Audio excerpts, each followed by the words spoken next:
Arrête un peu. Tout ça, ce ne sont que des histoires. Je te le jure, je l'ai vu de mes propres yeux. Il marchait sur deux jambes, avec un museau écrasé, titubant comme s'il était sur une barque, comme un ivrogne. L'ivrogne, c'est toi. Tu as vu un vagabond et maintenant tu viens nous raconter des contes. Je te le jure sur mon père. C'était un loup-garou. Le vent hurlait à travers les moindres interstices de la cabane, s'y infiltrant en minces filets presque invisibles, faisant vaciller les flammes des brindilles enflammées. Tur était assis, livide comme la neige, bien que cet hiver en ait apporté moins que d'habitude. Pourtant, cela n'empêchait pas le froid de mordre les os avec une brutalité implacable. Cette saison, tout avait mal tourné. La crue soudaine de la rivière, ce climat brutal et insensé.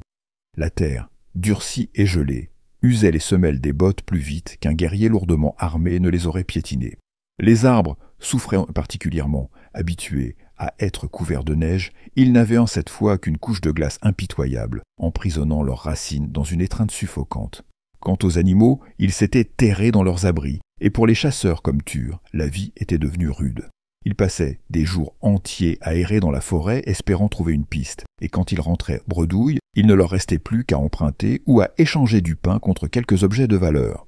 C'est ainsi que, après 3 jours de chasse infructueuse, Tur s'était retrouvé chez son ami Vesmir, cherchant de l'aide et racontant ce qui lui était arrivé lors de sa dernière expédition. « Depuis combien de temps n'as-tu pas mangé ? 4 jours ? La faim fait voir des choses, ces histoires, garde-les pour les enfants. Alors, tu ne me crois pas ?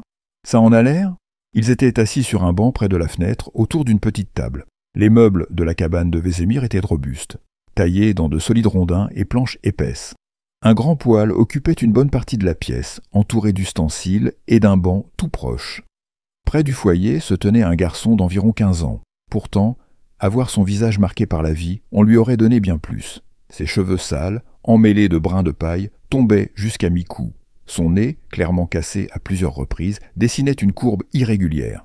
Son corps était maigre, ses yeux fixaient intensément les braises rougeoyantes. Il gardait le silence, comme s'il attendait quelque chose. La conversation entre les hommes montait en intensité, entre éclats de rire et plaisanteries. Il buvait de l'hydromel, grignotant de la viande séchée et des légumes en saumure, discutant du climat, échangeant anecdotes et souvenirs, bref, parlant de ces choses qui occupent les hommes. « Hé, gamin, va chercher du bois !» Vesmir tourna enfin son attention vers le garçon assis près du feu. « Mais il fait nuit, et le vent est glacial, » répondit-il en se tournant vers lui avec une expression suppliante. « Allez, vas-y, on n'a presque plus de bûches, » répliqua Vesemir avec indifférence. Tur esquissa un sourire moqueur et avala une nouvelle gorgée. La neige tombait par intermittence, cherchant les recoins les plus chauds où se poser. La lumière de la lune perçait à peine. Les nuages, déchirés comme des lambeaux de tissu, couvraient le ciel. Sous ses pieds, la glace craquait, ses pas glissaient, mais il n'avait pas le choix. Tout le monde dormait déjà, même la vieille voisine, qui, contre toute attente, avait toujours fait preuve envers lui d'une bienveillance inattendue. Une vieille acariâtre, certes, mais à sa manière, elle avait été une présence réconfortante. Pourtant, on ne l'avait pas vue depuis des jours. On disait qu'elle était malade. Le temps passé avec son tuteur devenait chaque jour plus insupportable. Les empreintes le menaient toujours plus loin dans la forêt. Le vent s'était calmé, mais l'obscurité, elle, n'avait fait que s'épaissir. Tout le bois de bonne taille, toutes les branches solides, proches du village, avaient déjà été ramassées, ce qui l'obligeait à s'enfoncer davantage, là où rôdaient les bêtes sauvages. Une peur sourde lui serra les entrailles. Le craquement des arbres gelés lui évoquait les esprits de la forêt et leurs filles, celles qui capturaient les voyageurs et ne les libéraient qu'après avoir conçu avec eux. Les oiseaux nocturnes battaient silencieusement des ailes, et quelque part, 2 yeux verts l'observaient depuis les hauteurs. « Que le diable l'emporte !» pensa le garçon en ajoutant une nouvelle branche à son fagot. Ses pieds et ses mains étaient engourdis. Gants et bottes ne suffisaient plus à le protéger du froid. Ses doigts, gelés, avaient du mal à se plier. Mais s'arrêter ? Ce n'était pas une option. Sinon, on ne le retrouverait qu'au printemps, s'il avait de la chance. Il avançait encore et encore. Puis, soudain, un écho se mit à accompagner ses pas. Il s'arrêta net. Le bruit cessa aussitôt, et seul le ululement d'une chouette résonna non loin, comme si elle l'observait avec curiosité. Je me suis fait des idées. Il est temps de rentrer. Je suis allé bien trop loin. Il fit volte-face et entreprit de rebrousser chemin, son cœur battant si fort que, entre chaque pulsation, il crut l'entendre hurler. « Cours ! Cours de toutes tes forces ! Cours n'importe où, mais cours !» L'air glacial lui brûlait la gorge, et crier ne servirait à rien. Qui l'entendrait ? Il jeta un regard en arrière, lâcha la corde de son fagot, et, obéissant à son instinct le plus lâche, se mit à courir. Les branches des buissons le fouettaient au visage glacé, et il tombait, se relevait et continuait à courir. Les oiseaux volaient au-dessus de lui, menaçants comme s'ils allaient l'emporter. Son esprit imaginait des yeux jaunes partout, des bruits étranges, des mâchoires blanches et menaçantes. Il gémissait d'impuissance, priant en silence pour qu'on le laisse en paix. Son corps ne ressentait déjà plus le froid, bien que la boue et la neige soient partout. Ses mains et ses genoux étaient en lambeaux. La route lui était inconnue, mais ses jambes choisissaient leur propre chemin. Il lui semblait avoir couru une éternité, mais entre les arbres et la neige, il vit enfin des lumières pâles. Il s'arrêta pour reprendre son souffle, les mains sur les genoux. Ses jambes tremblaient d'épuisement et de terreur, mais, comprenant qu'il ne devait pas s'arrêter, il se remit en marche. Des coups désespérés résonnèrent contre la porte. Dehors, une voix mince et terrifiée s'éleva. « Laisse-moi entrer! Je t'en supplie, laisse-moi entrer !» La voix se brisait en sanglots. Les deux hommes échangèrent un regard perplexe. Tur haussa les épaules. Vesmir fit un geste en direction de la porte, et soupirant, son ami se leva du banc pour aller ouvrir. En entrant, le garçon trébucha, couvert de neige et de boue, son manteau grand ouvert. Ses yeux reflétaient une peur sauvage et étaient rougis par les larmes et le vent. En réalisant qu'on le laissait enfin entrer, il se précipita vers le poêle et se recroquevilla dans un coin sombre. Les hommes échangèrent un autre regard, cette fois surpris et intrigués. « Qu'est-ce qui lui prend? Je ne l'ai jamais vu comme ça. »« Ferme la porte, tu laisses la chaleur s'échapper, » dit Vesmir d'un ton las. Tur referma précipitamment la porte et s'approcha du garçon. À chaque pas du chasseur, l'enfant se recroquevillait davantage dans son manteau trempé. Lorsque l'homme tendit la main vers lui, un cri étranglé brisa le silence. L'enfant se mit à donner des coups dans le vide, des bras, des jambes, tentant d'atteindre Tur. « Aïe, ce morveux m'a mordu. Qu'est-ce qui lui prend?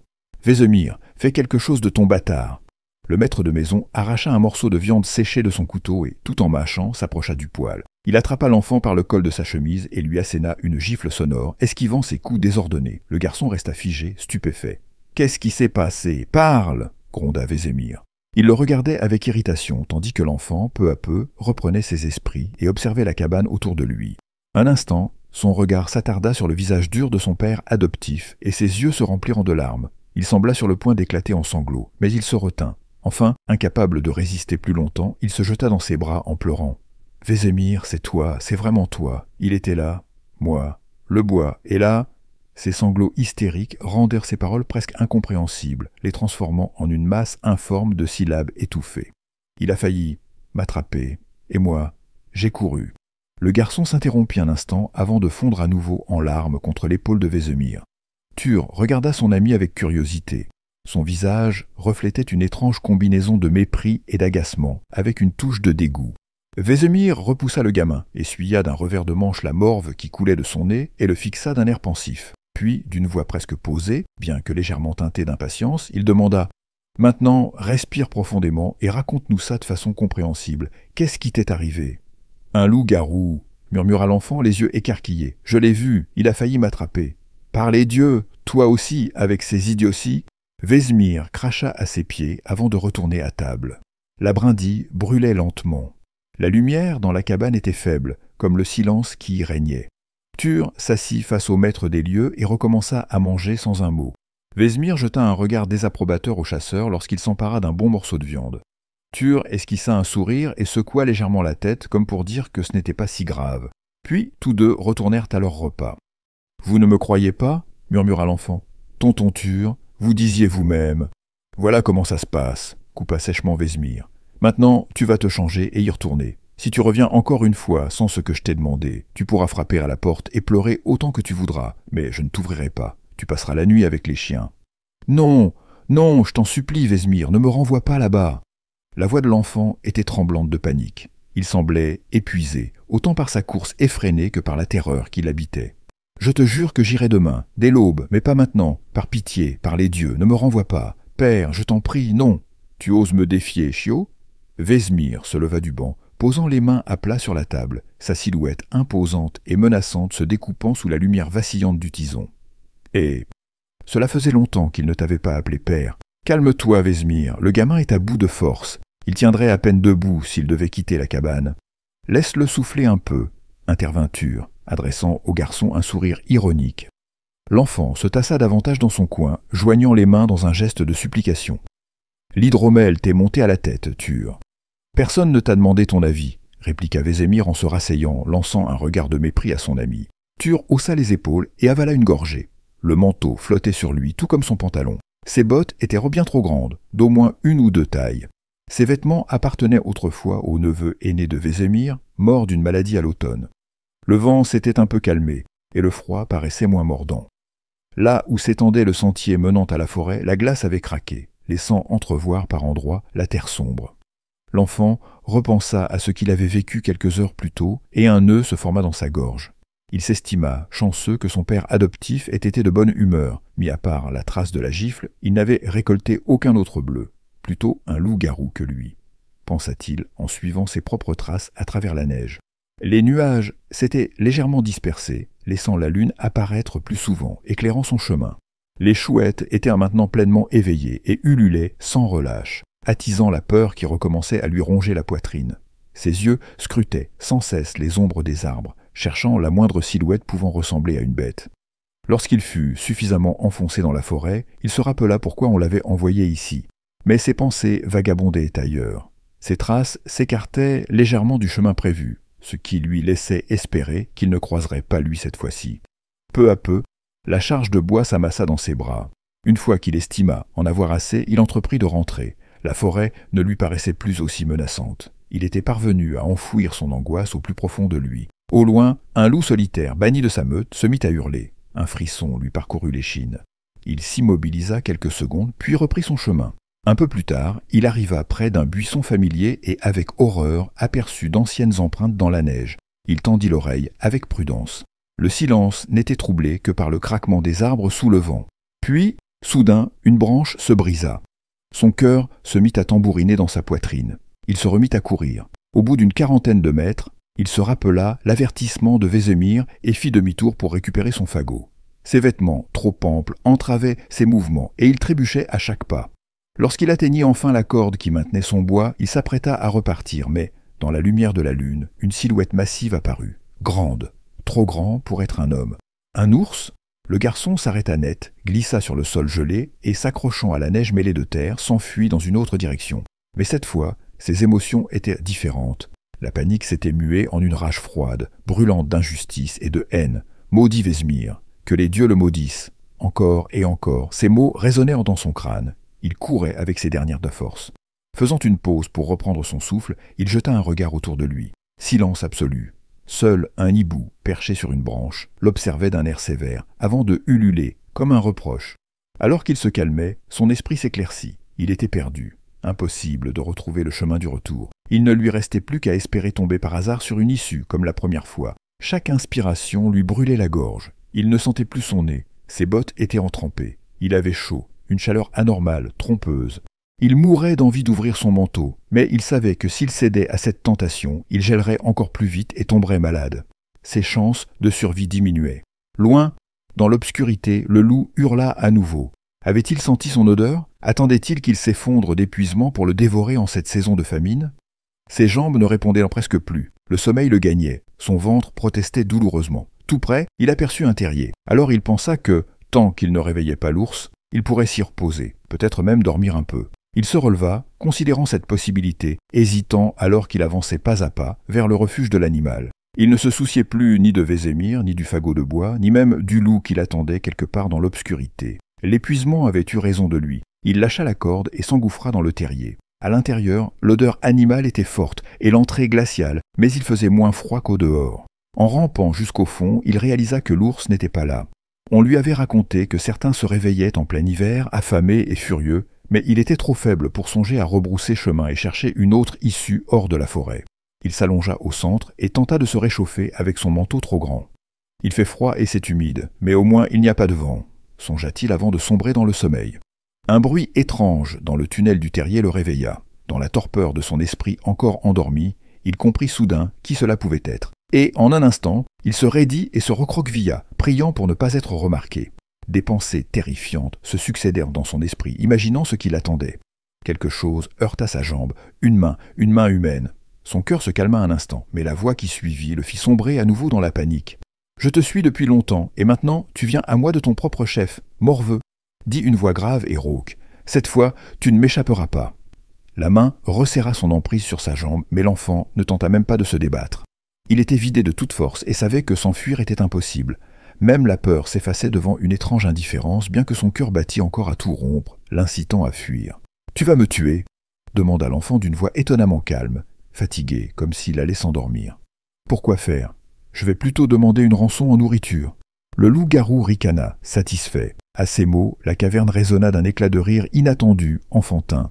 Le garçon éclata d'un rire incontrôlable, se tordant sur le sol, frappant la terre de ses poings et agitant les bras. La main du loup-garou était toujours agrippée à sa jambe. « Qu'est-ce qui te fait rire comme ça, chiot ?» La voix, bien que toujours grave, trahissait une surprise visible. « Parle !» rugit-il, cette fois avec irritation. « Tu ne connais pas Vézémir !» répondit le garçon entre deux éclats de rire.